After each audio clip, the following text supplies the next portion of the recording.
It was 1972. Elvis Presley was by any measure on top of the world. He was the king. He was selling out arenas, a living legend in a white jumpsuit. His shows in Las Vegas were events. He was a global superstar, a brand, an institution, but he was also in a cage. A beautiful, glittering, gold-plated cage, but a cage nonetheless. The bars of this cage were built by one man, Colonel Tom Parker. To understand Elvis, you have to understand the Colonel. And to understand the Colonel, you have to understand that he wasn't a real Colonel. He wasn't even Tom Parker. He was Andreas van Kwijk, an illegal immigrant from the Netherlands.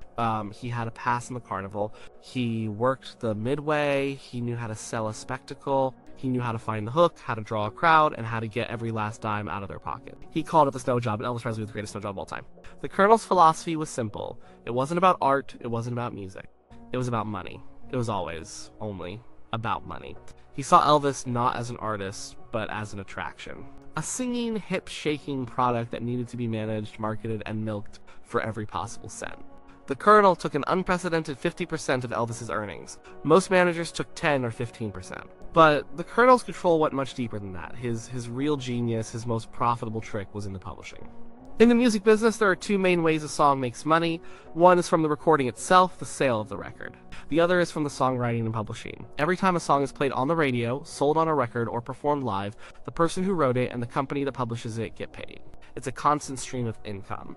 Early in Elvis's career, the Colonel made a deal with a publishing house called Hill and Range. The deal was this: Elvis would get a steady supply of songs to record. In return, Hill and Range would get the publishing rights. But here's the Colonel's masterstroke. He created his own sub-publishing companies like Gladys Music, named after Elvis's mother. These companies were co-owned by him and Elvis. So when a songwriter from Hill and Range wrote a song, they had to give up a huge chunk of their publishing rights to the Colonel's company for Elvis to even consider recording it. This meant the Colonel got two huge bites of the apple. He got his 50% management fee from Elvis's record sales, and he got a giant piece of the publishing money from the song itself. It was a brilliant predatory system. For the system to work, however, one thing was essential. Elvis had to record songs that the Colonel controlled. He had to sing the material from their specific catalog. It didn't matter if the songs were good. It didn't matter if they were bad. All that mattered was that they generated publishing revenue for the Colonel. This led Elvis down a dark path in the 1960s. He was trapped in Hollywood, making a string of terrible movies with even worse soundtracks. He was singing songs like Do the Clam and There's No Room to Rumba in a sports car. He hated it. He was a rock and roller, the man who had shaken up the world, and he was singing nursery rhymes about yoga. He was an artist dying of thirst while standing in an ocean of mediocrity. The money was rolling in, so the Colonel was happy. But Elvis was miserable. Then came 1968, the famous comeback special. For a moment, Elvis broke free. Dressed head to toe in black leather, he was raw, dangerous, and alive. He wasn't singing about clams. He was singing Heartbreak Hotel and Hound Dog. He was reminding the world and himself who he was. It was a triumph.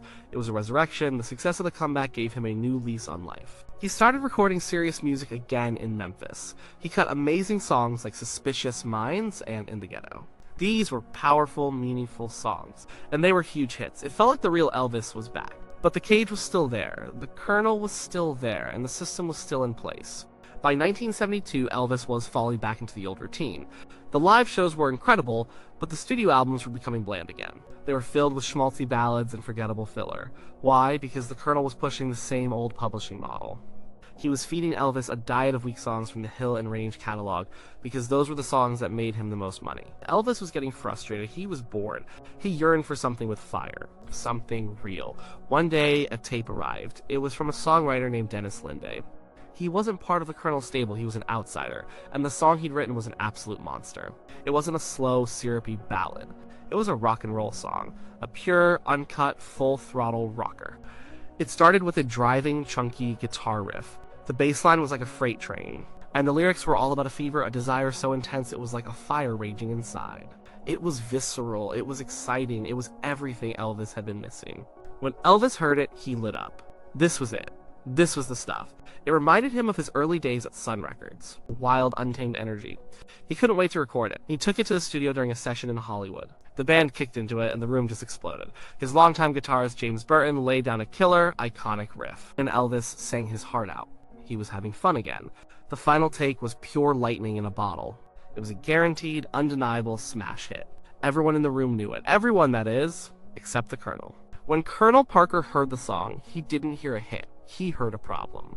A big one. The problem was simple. He didn't own it. Dennis Lind had written it. An outside publisher controlled it. If this song became a single, the Colonel would only get his 50% management fee from the record sales. And he wouldn't get that second, much larger bite of the apple from the publishing.